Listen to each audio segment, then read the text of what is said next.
श्री स्वामी समर्थ. स्वागत आहे तुमचं श्री स्वामी समर्थ कृपा या माझ्या मराठी यूट्यूब चॅनलवर.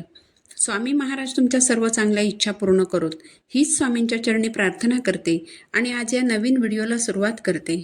10 फेब्रुवारी 2025 वार आहे सोमवार. या दिवशी आहे सोम प्रदोष.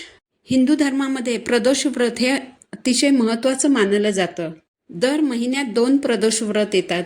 प्रदोष व्रत जेव्हा सोमवारी येतं तेव्हा त्याला सोम प्रदोष व्रत असं म्हणतात. माघ महिन्यातील शुक्ल पक्षातील त्रयोदशी तिथीला सोम प्रदोष व्रत आलेलं आहे. माघ महिन्यातील सोम प्रदोष व्रत अतिशय महत्त्वाचं आहे.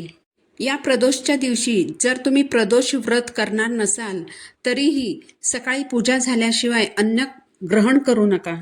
आपल्या हिंदू धर्मामध्ये सोमवारचा दिवस हा महादेवांना समर्पित आहे.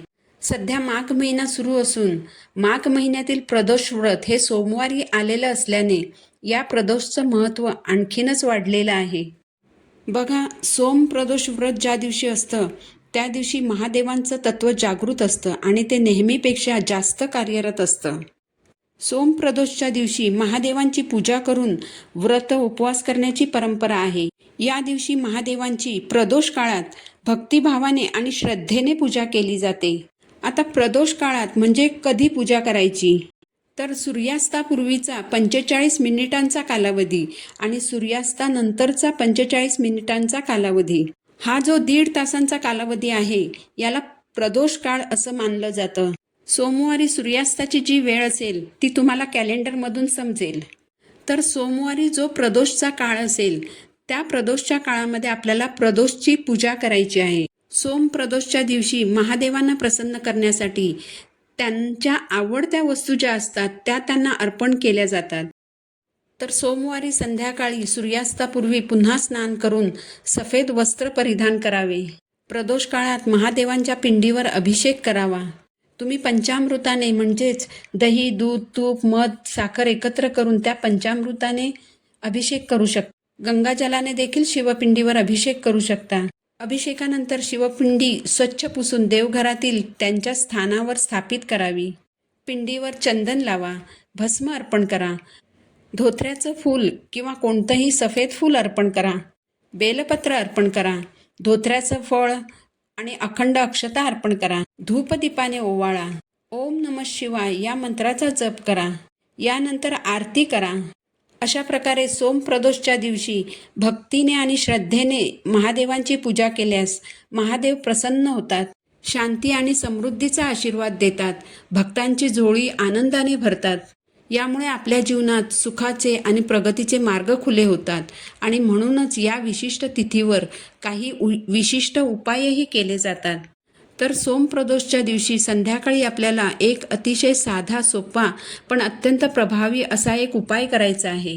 यासाठी आपल्याला घरात एक फळ घेऊन यायचं आहे. सोम प्रदोषच्या दिवशी हे फळ आपल्या घरामध्ये आणल्यामुळे आपल्या आयुष्यात सुख समृद्धी येण्याचे मार्ग मोकळे होतात.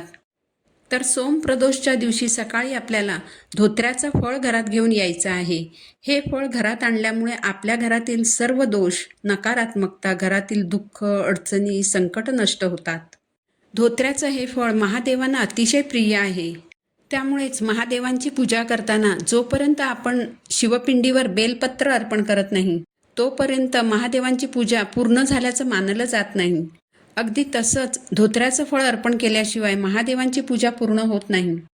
म्हणूनच सोम प्रदोषच्या दिवशी हे फळ घरात आणल्याने आपल्या कुटुंबावर, घरातील सदस्यांवर महादेवांचा आशीर्वाद कायम राहतो.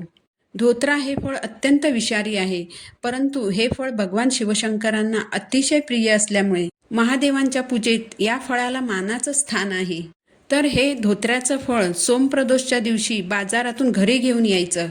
हे फळ घरी आणल्यानंतर गंगाजलाने धुवून घ्यायचं. एका वाटीमध्ये थोडंसं भस्म घेऊन त्यात पाणी टाकून त्या भस्माची पेस्ट बनवायची. भस्म महादेवांना अतिशय प्रिय आहे, म्हणून भस्माची पेस्ट धोत्र्याच्या फळाला चोहोबाजूने लावायची आहे. थोडक्यात म्हणजे धोत्र्याचं हे फळ भस्माची पेस्ट लावून सगळीकडून पूर्ण रंगवून घ्यायचं. त्यानंतर हे रंगवलेलं धोत्र्याचं फळ एका प्लेटमध्ये ठेवायचं. हे फळ आपल्या देवघरातील महादेवांच्या पिंडीवर अर्पण करायचं. त्यानंतर तुमची जी काही इच्छा असेल, मनोकामना असेल, जी काही तुमची अडचण असेल, जे तुमच्यावर संकट आलेलं असेल, ते महादेवांना सांगायचं आणि माझी अडचण दूर करा अशी महादेवांना प्रार्थना करायची. त्यानंतर हे फळ दिवसभर आपल्या घरातच ठेवायचं. हे फळ तुम्ही पिंडीसमोरही ठेवू शकता किंवा मग तुमच्या घरात जर लहान मुलं असतील तर लहान मुलांचा हात पोचणार नाही अशा ठिकाणी कुठेही उंचावर ठेवू शकता. हे फळ अत्यंत विषारी असतं म्हणून ही काळजी घ्यायची आहे. हे फळ विषारी असल्याने ते आपल्या घरातील सर्व नकारात्मकता, वाईट ऊर्जा शोषून घेते. यामुळे आपल्या जीवनातील अनेक अडचणी कमी होतात. तर हे फळ दिवसभर घरात ठेवायचं.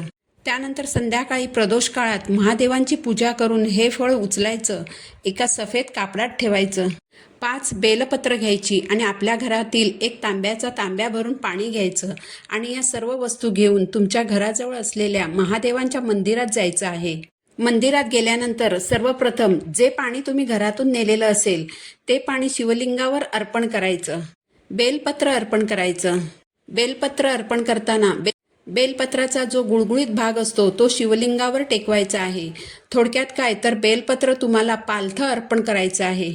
त्यानंतर घरातून नेलेलं धोत्र्याचं फळ शिवलिंगावर अर्पण करायचं.